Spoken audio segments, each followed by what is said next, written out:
الرحمن الرحيم الحمد لله رب العالمين والصلاة والسلام على سيد المرسلين محمد وآله وصحبه أجمعين ومن تبعهم بإحسان ودعا بدعوتهم إلى يوم الدين. أما بعد فأعوذ بالله من الشيطان الرجيم. بسم الله الرحمن الرحيم. يا أيها الذين آمنوا اصبروا وصابروا ورابطوا واتقوا الله لعلكم تفلحون. عسى أن تكرهوا شيئا وهو خير لكم وعسى أن تحبوا شيئا وهو شر لكم والله يعلم وأنتم لا تعلمون. وقال النبي صلى الله عليه وسلم انصر أخاك ظالما أو مظلوما أو كما قال عليه الصلاة والسلام. محترم حضرات، عزیز طلباء، میں سب سے پہلے جامع العلوم بھٹکاپور کے معتمم اور اس کے روح رواں جناب تاج محمد خسرو صاحب کا شکریہ ادا کرنا چاہوں گا کہ اتنے اہم پروگرام میں، اتنے اہم لوگوں کی موجودگی میں اور اتنے اہم موضوع پر مجھے کچھ گزارشات رکھنے کا موقع عنایت فرمایا ہے. میں نے آپ کے سامنے قرآن کریم کی 2 آیتیں اور نبی علیہ السلام کا ایک ارشاد پڑھ کر سنایا ہے. انہی 2 آیتوں اور نبی علیہ السلام کے اس ارشاد کی روشنی میں اس موضوع پر کچھ باتیں عرض کرنے کی کوشش کروں گا. آیت کا ترجمہ یہ ہے: اے ایمان والو، اصبرو، صبر کرو. صبر کا مطلب یہ نہیں ہے کہ برداشت کرو، سہتے جاؤ، یہ نہیں ہے. صبر بڑا وسیع مفہوم اپنے اندر رکھتا ہے. نیکی کی طرف آدمی قدم بڑھاتا ہے یا کسی اچھے کام کے لیے ہاتھ اٹھاتا ہے یا کوئی نیک ارادہ وہ اپنے دل میں لاتا ہے، لیکن اس میں نقصان کا اندیشہ ہے، گھاٹے کا اندیشہ ہے، مشکل میں پڑنے کا اندیشہ ہے، دشواری اور زحمت میں جانے کا اندیشہ ہے. دل کہہ رہا ہے کہ یہ کام اگر کرو گے تو پریشانی میں پڑ جاؤ گے، مصیبت میں گرفتار ہو جاؤ گے، دشواری کا سامنا کرنا پڑے گا، نقصان اٹھانا پڑے گا، تکلیف جھیلنا پڑے گی. اب اس موقع پر یہ آیت ہماری رہنمائی کرتی ہے: اصبرو، نہیں برداشت کرنا ہے، یہ دشواری برداشت کرنا ہے، یہ مشکلات برداشت کرنا ہے، یہ تکلیفیں برداشت کرنا ہے، یہ زحمتیں اٹھانا ہے، یہ نقصان جھیلنا ہے. لیکن نیک کام کی طرف تمہارا جو قدم بڑھ گیا اس کو اب پیچھے نہیں ہٹانا ہے. جو ہاتھ اٹھ گیا کسی اچھے کام کے لیے، اس ہاتھ کو اب نہیں گرانا ہے. یہ ہے صبر. اسی طرح گناہ کا موقع مل رہا ہے، فائدہ ہے، سود کی رقم مل رہی ہے، رشوت کی رقم حاصل ہو رہی ہے، چوری کا موقع مل رہا ہے، ڈکیتی کا امکان پایا جا رہا ہے، بہت آسانی سے جیب آپ کاٹ سکتے ہیں، کسی کی تجوری سے پیسہ آپ نکال سکتے ہیں. دل چاہ رہا ہے، ضرورت بھی ہے، تقاضا بھی ہے، بچوں کی خواہش بھی ہے، بیوی کی گویا ایک فریاد بھی ہے، اس کی تمنا اور آرزو بھی ہے جو پوری ہو سکتی ہے. اب اس موقع پر صبر یہ ہے کہ نہیں، ہاتھ نہیں بڑھانا یا ہاتھ نہیں اٹھانا اور قدم نہیں بڑھانا ہے. یہ ہے صبر. نیکی پر اپنے کو آمادہ کرنا، تکلیفوں کے باوجود، زحمتوں کے باوجود، پریشانیوں کے باوجود، نقصانات کے باوجود. اسی طرح برائی سے بچنا، اپنے کو بچانا، لاکھ فائدے حاصل ہو رہے ہوں، لاکھ اس سے ترقیاں مل رہی ہوں، لیکن وہ کام ہمیں نہیں کرنا جس کا شریعت نے اس سے ہمیں روکا ہے. تو صبر کہتے ہیں اس کو. صبر کرو، وصابروا، اور اس کے بعد اس کے ساتھ ساتھ یہ کہا گیا کہ تنہا صبر کرنا کافی نہیں ہے، تم اگر اکیلے صابر بن کر رہے، تم نے تو برداشت کر لیا، تم نے تو تکلیفیں اٹھائی، لیکن اگر تم نے دوسروں کا مزاج، دوسروں میں عادت نہیں ڈالی، دوسروں کو صبر کی تلقین نہیں کی، اور تنہا تم اگر صبر کرتے بھی رہو گے تو بہت دن تک نہیں کر پاؤ گے۔ تمہیں صبر کا ماحول بنانا ہوگا، صبر کی تلقین کرنی ہوگی، دوسروں کو صبر پر آمادہ کرنا ہوگا، ان کا بھی وہی مزاج بنانا ہوگا جو مزاج تمہارا بنایا گیا ہے۔ اس کے بنایا گیا ورابطو، اور جمو، جس طرح ایک فوجی محاذ پر جمتا ہے، ایک فوجی ڈیوٹی کے دوران جس طرح چوکنا رہتا ہے، جس طرح محتاط رہتا ہے، کھانا بھی کھاتا ہے تو چوکنا رہتے ہوئے، حتیٰ کہ کپڑے بھی بدلتا ہے تو چوکنے رہتے ہوئے کہ کہیں سے کوئی فائر نہ ہو جائے، کہیں سے کوئی حملہ آور نہ گھس آئے، کہیں سے کوئی اور ایسی چیز نہ پیش آ جائے کہ جس سے نقصان ہو، کہیں سے کوئی ہماری سرحد کے اندر نہ گھس آئے۔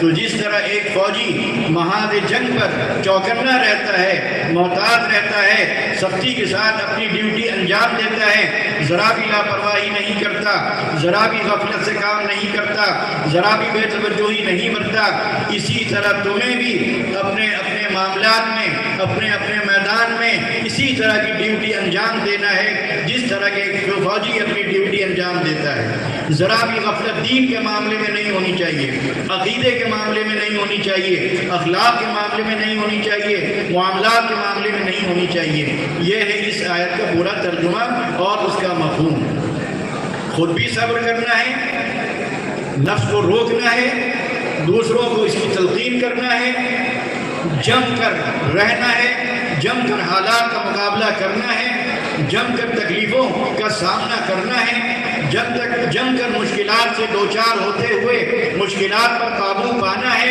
لیکن ایک فوجی کی طرح اپنی زندگی گزارنا ہے کہ کوئی کہیں سے بھی نہ ہمارے عقیدے میں کسی کا دخل ہو سکے، نہ ہمارے عبادات میں کوئی دخل دے سکے، نہ ہمارے معاملات میں کوئی دخل دے سکے، نہ ہمارے اخلاق میں کوئی دخل دے سکے۔ اس طرح اپنی زندگی گزارنا ہے، چوکنا رہتے ہوئے، احتیاط کے ساتھ، پوری طاقت کے ساتھ، پوری توانائی کے ساتھ، پوری قوت کے ساتھ، پوری مضبوطی کے ساتھ جم کر اپنی یہ ڈیوٹی انجام دینا ہے۔ واتقوا اللہ، اور اللہ سے ڈرتے رہنا ہے، یعنی کوئی کام ایسا نہیں کرنا جس سے اللہ تعالیٰ ناراض ہو، جو اس کے غضب کو بھڑکائے۔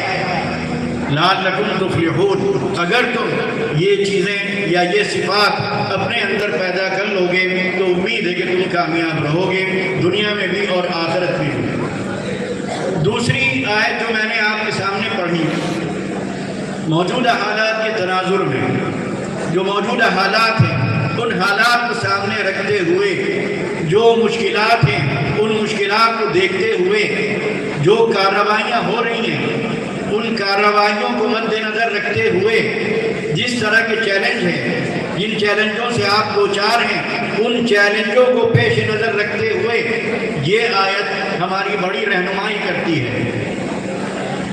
آیت میں کہا گیا کہ ہو سکتا ہے کہ تمہیں ایک چیز ناگوار ہو، بری لگے، ناپسندیدہ ہو، تمہیں اس میں نقصان نظر آ رہا ہو، ایسا محسوس ہو رہا ہو کہ اب تمہارے لیے راستے بند ہیں، اب دشواریاں ہی دشواریاں ہیں، ہلاکت ہی ہلاکت ہے، بربادی ہی بربادی ہے، شکست ہی شکست ہے، رسوائی رسوائی ہے، ذلت ہی ذلت ہے۔ ہو سکتا ہے کہ تمہارے دل میں اس طرح کا خیال آئے، یہ حالات دیکھ کر، یہ ماحول دیکھ کر، یہ تعصب دیکھ کر، یہ نفرت دیکھ کر، یہ ناانصافی دیکھ کر، یہ حق تلفی دیکھ کر، یہ غیر دستوری کام دیکھ کر، باتیں دیکھ کر، ہو سکتا ہے تمہارے دل میں یہ خیال آئے۔ تو یاد رکھو کہ ایسا ہو سکتا ہے کہ جس چیز میں تم اپنی موت دیکھ رہے ہو، جس چیز میں تم اپنی ہلاکت سمجھ رہے ہو، جس چیز کو تم اپنے لیے نقصان دہ سمجھ رہے ہو، جس کو تم اپنے لیے مشکل ترین لمحات قرار دے رہے ہو سکتا ہے کہ اس کا نتیجہ تمہارے حق میں بہتر نکلے۔ تم نہیں جان سکتے۔ اللہ تعالیٰ مٹی کو سونا بنا سکتا ہے، پتھر سے پانی نکال سکتا ہے، رات کے اندھیرے سے وہی اجالا نکالتا ہے، موت میں جاتے ہوئے آدمی کو وہی شفا عطا فرما کر صحت یاب کر کے گھر لوٹا دیتا ہے، وہ ہر چیز پر قادر ہے۔ تو یہ رات اور دن یہ اس بات کا ثبوت ہے کہ اگر اندھیرا ہے تو اجالا بھی ہوگا، اگر بیماری ہے تو شفا بھی ہوگی، اگر غربت ہے تو دولت بھی ملے گی، اگر کمزوری ہے تو طاقت بھی حاصل ہوگی، اگر غلامی ہے تو حکومت بھی حاصل ہوگی۔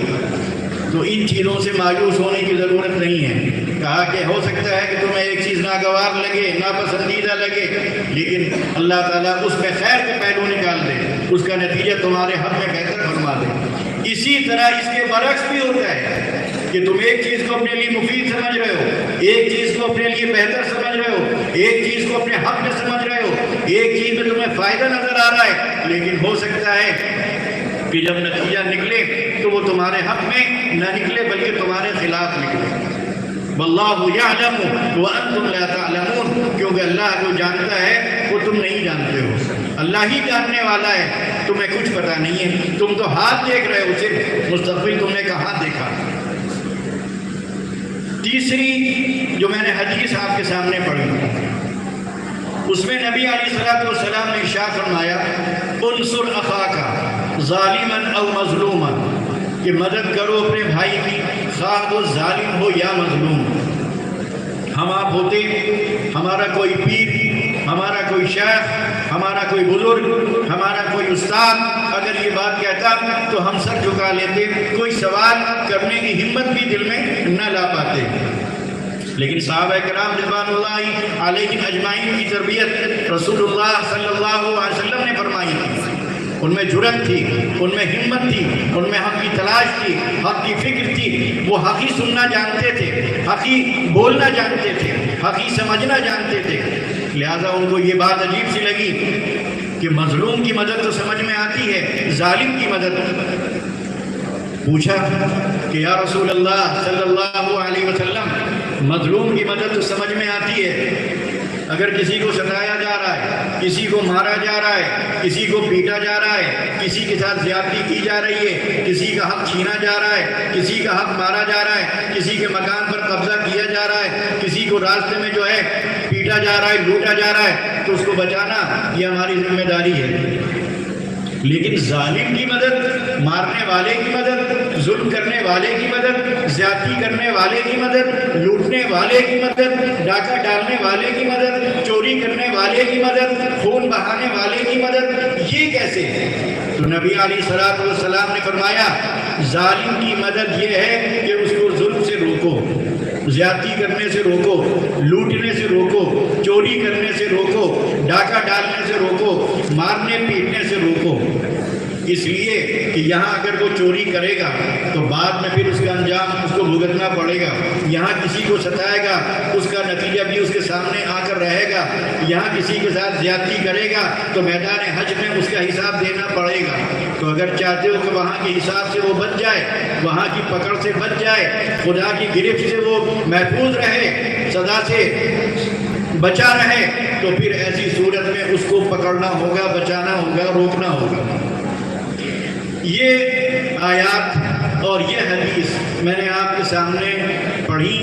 موضوع اس موقع کا یا اس جلسے کا یا اس پروگرام کا وقف بل 2024۔ اب آپ سوچ سکتے ہیں اس بل سے اس کا کیا تعلق، وقف سے اس کا کیا تعلق؟ بہت گہرا تعلق ہے۔ یہ وقف بل 2024 یقیناً آپ پوری سچائی کے ساتھ کہہ سکتے ہیں کہ یہ دستور کے خلاف، عقل کے خلاف، شریعت کے خلاف، انصاف کے خلاف، ہندوستانی مزاج کے خلاف، ہماری گنگا جمنی تہذیب کے خلاف، اور یہ بھی کہہ سکتے ہیں کہ دوہرے معیار کا ثبوت ہے۔ اور یہ سوچ کر کہ یہ بل پیش کرنے والے، اس بل کو لانے والے کوئی جاہل نہیں ہے، کوئی ان پڑھ نہیں ہے، دستور سے ناواقف نہیں ہیں، قانون کی سمجھ نہیں رکھتے، ایسا بھی نہیں ہے، ہر چیز کا علم رکھتے ہیں، ہم سے اور آپ سے زیادہ رکھتے ہیں، ہم سے اور آپ سے زیادہ یہ قانون سے واقف، ہم سے اور آپ سے زیادہ دستور سے واقف، ہم سے اور آپ سے زیادہ اس دستور کی خطرناکی سے واقف اور اس کے نقصان سے واقف ہیں۔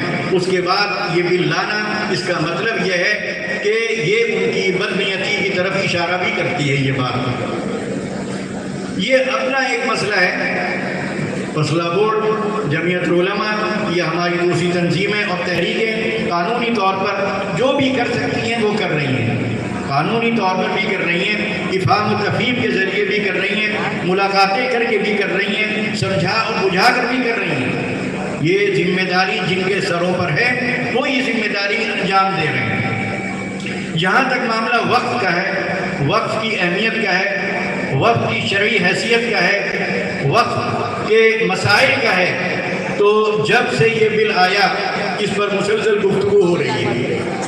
آپ حضرات وقت کو بھی جان چکے ہیں، وقت کی اہمیت کو بھی سمجھ چکے ہیں، وقت کی شرعی حیثیت سے بھی واقف ہو چکے ہیں، وقت کے جو مسائل ہیں ان سے بھی کافی حد تک آگاہ ہو چکے ہیں، لہذا ان پر کچھ بات کرنا یا ان کے بارے میں کچھ اپنی رائے کا اظہار کرنا یہ گویا آپ کے علم میں اس سے کوئی بڑا اضافہ ہونے والا نہیں ہے۔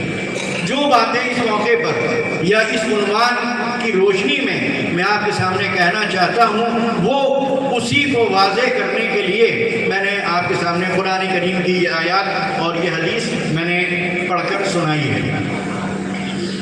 آیت جو میں نے پڑھی تھی وَعَسَىٰ أَن تَكْرَهُوا شَيْئًا، دیکھیے یہ جو اس وقت بل ہے، اگر آپ یہ سمجھتے ہیں کہ بس یہ بل پیش ہوا یا نہیں ہوا یا ہماری کوششوں سے اس کو رد کر دیا گیا یا ٹھنڈے بستے میں اس کو ڈال دیا گیا یا اس کو بھلا دیا گیا تو معاملہ ختم ہو گیا، اب گویا بہار ہی بہار ہے، رونق ہی رونق ہے، خوشیاں ہی خوشیاں ہیں، بہار ہی بہار کی ہوائیں ہیں، تو یہ آپ کا خیال غلط ہے۔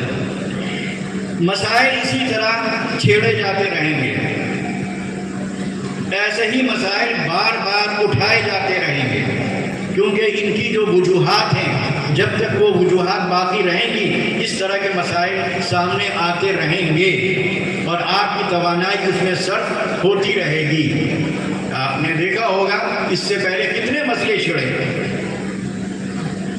مسلم فیصلہ بورڈ یعنی ہماری شریعت پر بات آئی، پردے پر بات آئی، مدارس پر بات آئی، مساجد پر بات آئی، اذانوں پر بات آئی، مسجد سے باہر نماز پڑھنے پر بات آئی، بے شمار ایسے مسائل چھیڑے گئے، کیونکہ ہر جگہ اگر اچھے لوگ ہیں تو وہاں برے لوگ بھی ہوتے ہیں۔ تو اگر ایسی طاقتیں رہیں گی جو نفرت پیدا کریں، نفرت کی آگ کو ہوا دیتی رہیں، نفرت کی آگ بھڑکائے رکھتی رہیں، تو یہ مسائل پیدا ہوتے رہیں گے۔ جیسے جیسے وہ طاقتیں کمزور ہوں گی، جیسے جیسے وہ عناصر کمزور ہوں گے، انشاءاللہ یہ مسائل اتنے ہی کم ہوتے جائیں گے اور اتنی ہی کم طاقت سے ان کو اٹھایا جائے گا۔ تو میں نے آپ کے سامنے جو دوسری آیت پڑھی، عَسَىٰ أَن تَكْرَهُوا شَيْئًا وَهُوَ خَيْرٌ لَكُمْ وَعَسَىٰ أَن تُحِبُّوا شَيْئًا وَهُوَ شَرٌّ لَكُمْ، یہ آیت ہماری بڑی رہنمائی کرتی ہے۔ ہمیں اس آیت کو ہمیشہ سامنے رکھنا چاہیے۔ یہ حالات جو اس وقت پیش آ رہے ہیں، اگر آپ اور ہم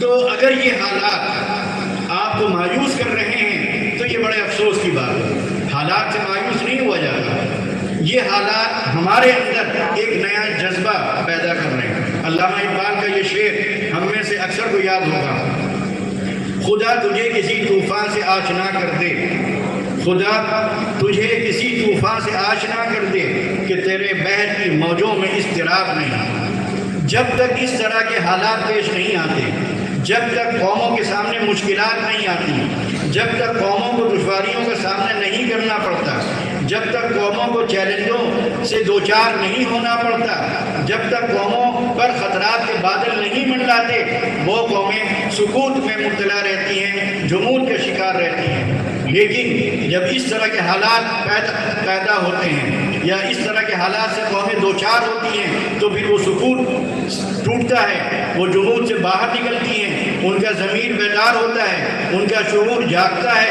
ان کا احساس زندہ ہوتا ہے اور ان کے اندر مقابلہ کرنے کی طاقت پیدا ہوتی ہے۔ تو یہ حالات ہمیں انشاءاللہ نہ صرف یہ کہ اللہ تعالیٰ سے جوڑیں گے، اس کے قریب کریں گے، بلکہ ہم کو شریعت پر بھی آمادہ، شریعت پر عمل کرنے پر بھی آمادہ کریں گے۔ میں آپ حضرات سے یہ کہنے میں کوئی حرج محسوس نہیں کرتا کہ جن جن مسائل سے ہم دوچار ہوئے اس میں بڑا حصہ ہمارا بھی ہے، ہماری لاپرواہی کا، ہماری بے توجہی کا۔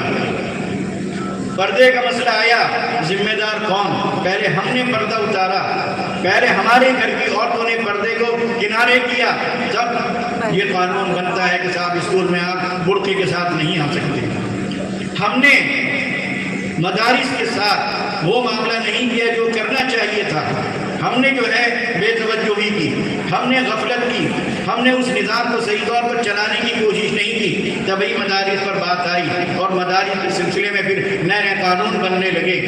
ہم نے شریعت پر عمل چھوڑا، ہم نے طلاق کا غلط استعمال کیا، تبھی طلاق کا مسئلہ چلا، طلاق کا بل پیش ہوا اور طلاق کا بل پاس ہوا۔ تو اگر ہم دیکھیں تو اس میں بہت بڑا دخل ہمارا ہے، ہماری لاپرواہی کا، ہماری بے توجہی کا۔ ہم نے راستہ دکھایا، ہم نے راہ ہموار کی، ہم نے دخل دینے کا موقع دیا۔ اگر ہم نے ان چیزوں پر عمل کیا ہوتا پوری سختی کے ساتھ، پوری پابندی کے ساتھ، پوری قوت کے ساتھ، تو کوئی بھی اس میں دخل دینے کی شاید ہمت نہ کر پاتا۔ ہم نے آسان کر دیا، ان کو یہ کہنے کا موقع ملا کہ بھائی پردہ آپ کے یہاں کہاں ہے؟ طلاق کے لیے خود آپ لوگ پریشان ہیں، آپ عاجز ہیں، اذان اتنی زور سے دی جاتی ہے اس کی وجہ سے آپ ہی لوگ پریشان ہیں، مسجدوں میں باہر نمازیں پڑھی جاتی ہیں، راستہ رکتا ہے تو آپ ہی لوگ دشواری ہوتی ہے۔ تو ہم نے اس طرح کے کام سلیقے کے ساتھ نہیں کیے، پھوڑ پن سے کیے۔ ٹھیک ہے ہم نے سڑکوں پر نماز پڑھی لیکن پھوڑ پن کے ساتھ، راستہ رکا، نکلنے والوں کو پریشانی ہوئی، تبھی اس طرح کے قوانین بننے آسان ہو گئے۔ تو میں آپ حضرات سے یہی کہنا چاہوں گا کہ کم سے کم ہم مطالبہ تو کرتے ہیں، لیکن مطالبہ کرنے سے پہلے ہمیں اپنے گریبان میں بھی منہ ڈال کر دیکھنا چاہیے کہ ہم خود کتنا عمل اس پر کر رہے ہیں۔ اگر ہم نے عمل میں کوتاہی کی ہے تو ہمیں اس کوتاہی سے اپنے کو نکالنا چاہیے، لاپرواہی کر رہے ہیں اس لاپرواہی سے بچنا چاہیے۔ جن چیزوں کا ہم مطالبہ کر رہے ہیں ان چیزوں کا حق پہلے ہمیں ادا کرنا ہے، اگر نہیں کر سکتے تو ہمیں مطالبہ کرنے کا بھی کوئی حق نہیں ہے۔ میں نے ابھی آپ کے سامنے جو نبی علیہ السلام سے یہ ارشاد سنایا، انصر اخاک ظالما او مظلوما، کہ اپنے بھائی کی مدد کرو خواہ وہ ظالم ہو یا مظلوم۔ حدیث کا ترجمہ بھی میں نے کیا، حدیث کی مختصر سی تشریح بھی میں نے آپ کے سامنے رکھی۔ اب آپ اس بل کو سامنے رکھیے، اوقاف کی جائیدادوں کو سامنے رکھیے، مسجد کے مکانات کو سامنے رکھیے، قبرستان کی زمینوں کو سامنے رکھیے، درگاہوں سے تعلق رکھنے والے پلاٹ کو سامنے رکھیے۔ بل تو یہ آج پیش ہوا ہے نا، پورا ہندوستان سڑکوں پر آ گیا، پورا ہندوستان سمجھنے لگا کہ اوقاف خطرے میں ہے اور یقیناً خطرے میں ہے، لیکن اصل مجرم ہم اور آپ ہیں۔ اوقاف کو بیچنے والا کون؟ اوقاف پر ناجائز قبضہ کرنے والا کون؟ 5-5 روپے ماہانہ کرایہ دینے والا کون؟ کرایہ بڑھانے کی درخواست پر لڑنے بھرنے والا کون؟ مسجدوں کے مکانات پر کون قابض؟ مسجدوں کی دکانات پر کون قابض؟ قبرستان کی زمینوں پر پلاٹنگ کس نے کی؟ مکانات کس نے بنائے؟ درگاہوں کی زمینوں کو کس نے بیچا؟ کس نے ان کو فروخت کیا؟ یہ ہم اور آپ ہیں۔ یہ سلسلہ آج سے جاری ہے، سالوں سے جاری ہے، لیکن کیا ہم نے کبھی کہا کہ بھائی یہ کیا کر رہے ہو، کرایہ بڑھا دو، بھائی یہ کیوں کر رہے ہو، یہ مسجد کا مکان ہے، مسجد کو آمدنی جانی چاہیے، امام صاحب کی تنخواہ دینا مشکل ہو رہی ہے، 50 مکانات ہیں، اور 50 مکانات کا کرایہ 500-600 روپے آتا ہے، 5,000 روپے امام صاحب کی تنخواہ ہے، اگر تم لوگ 1,000 بھی کرایہ کر دو تو 50,000 کرایہ آ جائے گا، امام کی تنخواہ نکل آئے گی، مسجد کی کھدائی کا خرچہ نکل آئے گا، مؤذن کی تنخواہ نکل آئے گی، بجلی کا بل آسانی کے ساتھ نکل آئے گا۔ کہا کسی نے؟ اس لیے نہیں کہا کہ ایسا کرنے والا کسی کا بھائی ہے، کسی کا دوست ہے، کسی کا پڑوسی ہے، کسی کا رشتہ دار ہے، کسی کا شاگرد ہے، کسی کا استاد ہے، کسی کا کچھ ہے، کسی کا کچھ ہے۔ ہم نے یہ دیکھا کہ یہ اپنا ہے، کرنے دو۔ نبی علیہ الصلوۃ والسلام نے کیا فرمایا؟ انصر اخاک ظالما او مظلوما، روکو، ظلم کرنے سے روکو۔ اگر کوئی وقت کی زمین پر ناجائز قبضہ کیے ہے، تمہارا بھائی ہو، تمہارا باپ ہو، تمہارا بیٹا ہو، تمہارا دوست ہو، تمہارا ساتھی ہو، تمہارا پڑوسی ہو، تمہاری ذمہ داری بنتی ہے کہ اس کو منع کرو، اس کو سمجھاؤ۔ یہ عجیب بات ہے کہ یہاں پر ہم دیکھتے رہیے اپنا ہے چھوڑو، یعنی اس کا مطلب ہے ہم دین کو نہیں سمجھتے، ہم شریعت کو نہیں سمجھتے، ہم حساب و کتاب کو نہیں سمجھتے، ہم اللہ تعالیٰ کے یہاں جواب دہی کے بارے میں یقین نہیں رکھتے، ہمیں دوزخ پر یقین نہیں، ہمیں عذاب پر یقین نہیں، برزخ کی زندگی پر یقین نہیں۔ کتنی آسانی سے ایک باپ اپنے بیٹے کو مسجد کی زمین پر ناجائز قبضہ کرتے ہوئے دیکھتا ہے اور نہیں ٹوکتا ہے۔ کیسا باپ ہے، کیسی محبت ہے۔ قرآن کریم میں فرمایا گیا یا ایھا الذین آمنوا قوا انفسکم واہلیکم نارا وقودها الناس والحجارہ علیہا ملائکۃ غلاظ شداد لا یعصون اللہ ما امرهم ویفعلون ما یؤمرون۔ کیا فرمایا گیا؟ اے ایمان والو، بچاؤ اپنے کو، اپنے گھر والوں کو، اپنی اولاد کو ایسی آگ سے،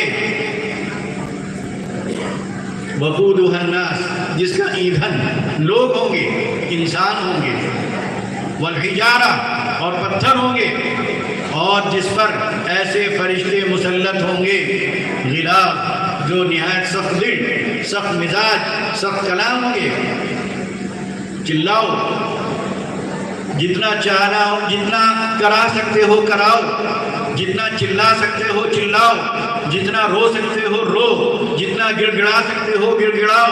پیٹ نکلے، مواد نکلے، خون نکلے، گرزوں سے سرما بن جاؤ، لیکن ان فرشتوں پر کوئی اثر نہیں پڑے گا۔ لا یعصون اللہ، وہ اللہ کی نافرمانی نہیں کرتے، جو حکم دیا گیا ہے مارنے کا، کوٹنے کا، سزا دینے کا، وہ کرتے رہیں گے۔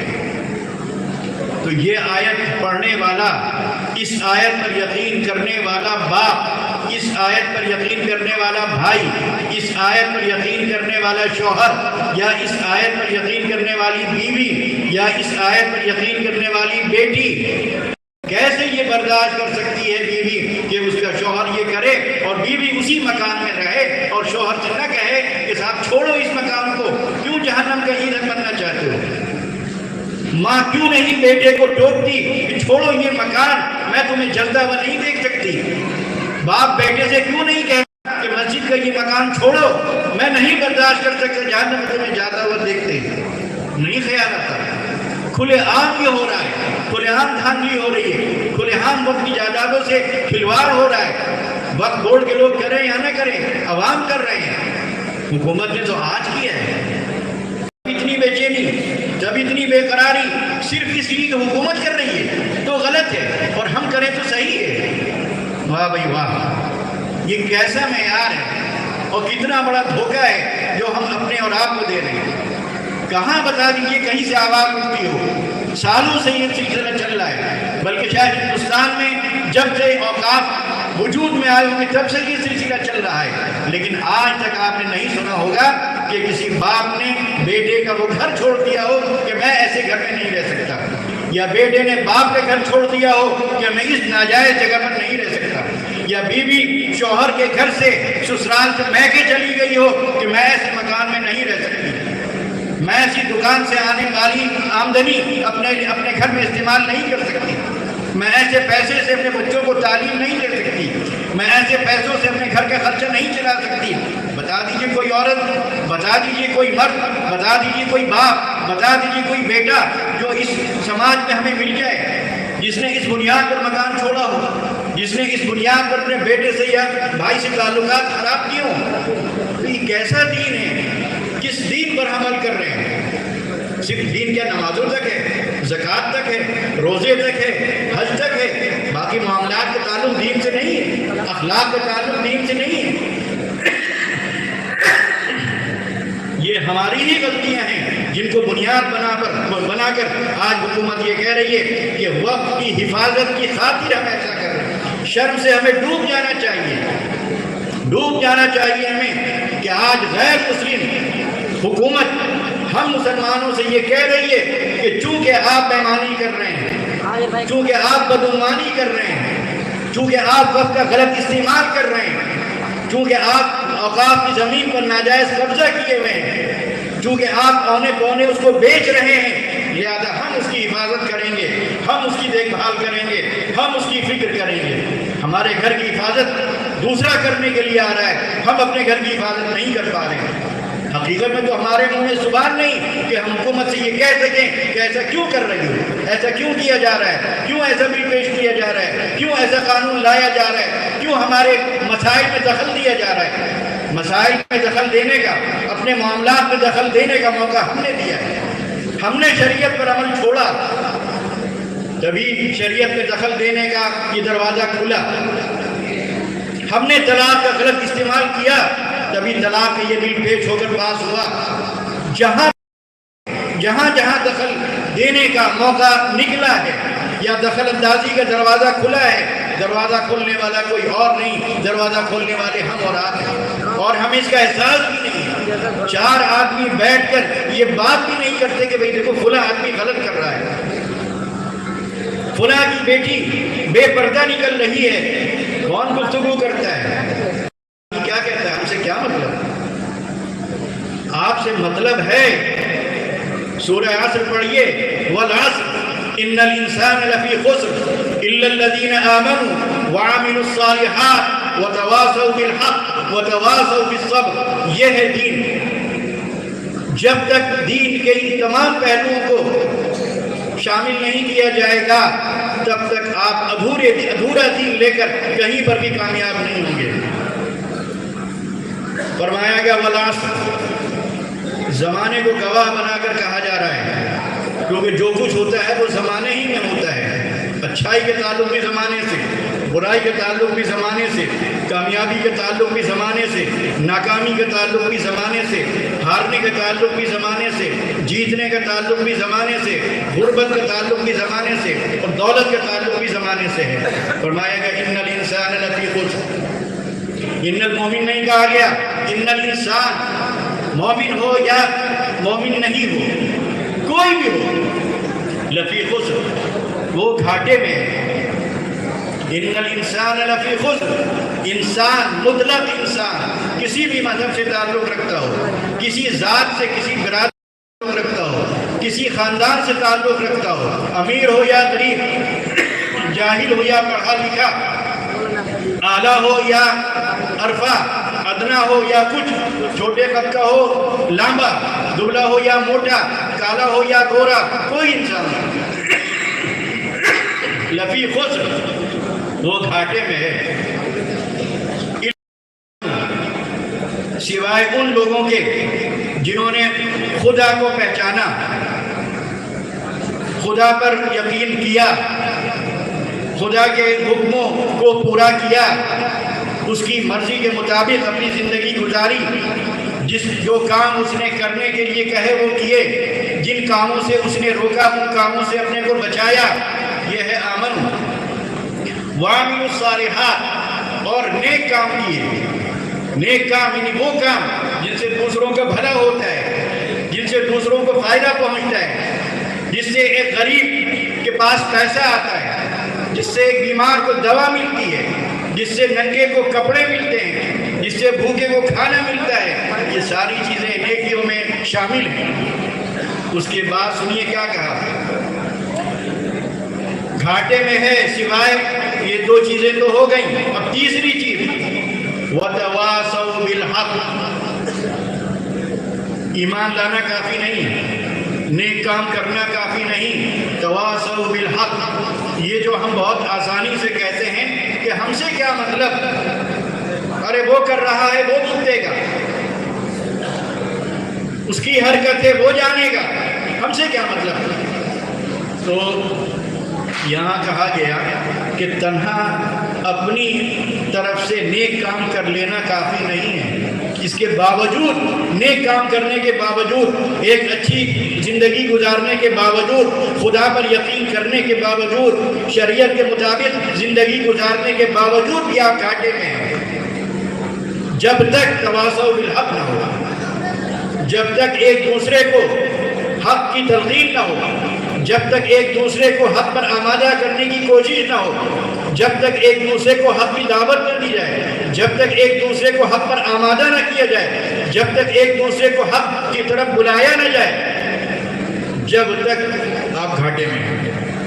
اور اس کے بعد جب آپ حق کی طرف بلائیں گے، حق کی دعوت دیں گے، حق پر آمادہ کریں گے، جب آپ اس سے کہیں گے رشوت مت لو، جب آپ اس سے کہیں گے سود مت لو، جب آپ اس سے کہیں گے چوری مت کرو، جب آپ اس سے کہیں گے شراب مت پیو، جب آپ اس سے کہیں گے زنا مت کرو، جب آپ اس سے کہیں گے بد نظری سے بچ جاؤ، جب آپ اس سے کہیں گے سڑکوں پر چلو تو نظریں جھکا کر کرو، جب آپ کہیں گے لوگوں سے مسکرا کر ملو، لوگوں کی خیریت پوچھو، تواضع کے ساتھ پیش آؤ، نرمی سے بات کرو، پیار سے ان کو سمجھاؤ، ان کو صحیح راستہ دکھاؤ، جب یہ کام آپ کریں گے تو اس میں آپ کو نقصانات بھی ہوں گے، کیونکہ جب سود نہیں لیں گے نقصان ہوگا پیسے کا، رشوت نہیں لیں گے نقصان ہوگا پیسے کا۔ تو کہا گیا ہے وَتَوَاصَوْا بِالْحَقِّ وَتَوَاصَوْا بِالصَّبْرِ، تو اس صورت میں ایک دوسرے کو صبر کی تلقین کرو کہ بھائی برداشت کر لو، یہ مالی نقصان برداشت کر لو، شہرت کا نقصان برداشت کر لو، جو گھر چھوڑنا پڑ رہا ہے نقصان برداشت کر لو، وقت کی جائیداد دینی پڑ رہی ہے برداشت کر لو، وقت کی دکان چھوڑنی پڑ رہی ہے برداشت کر لو، وقت کی آمدنی میں اضافہ کرنا پڑ رہا ہے، کرایہ زیادہ دینا پڑ رہا ہے برداشت کر لو۔ یہ چاروں چیزیں ہوں گی تب جا کر آپ اس گھاٹے سے اور اس نقصان سے بچ جائیں گے۔ تو بھائیوں مولانا تشریف لے آئے ہیں، لہذا میں اپنی بات ختم کرتے ہوئے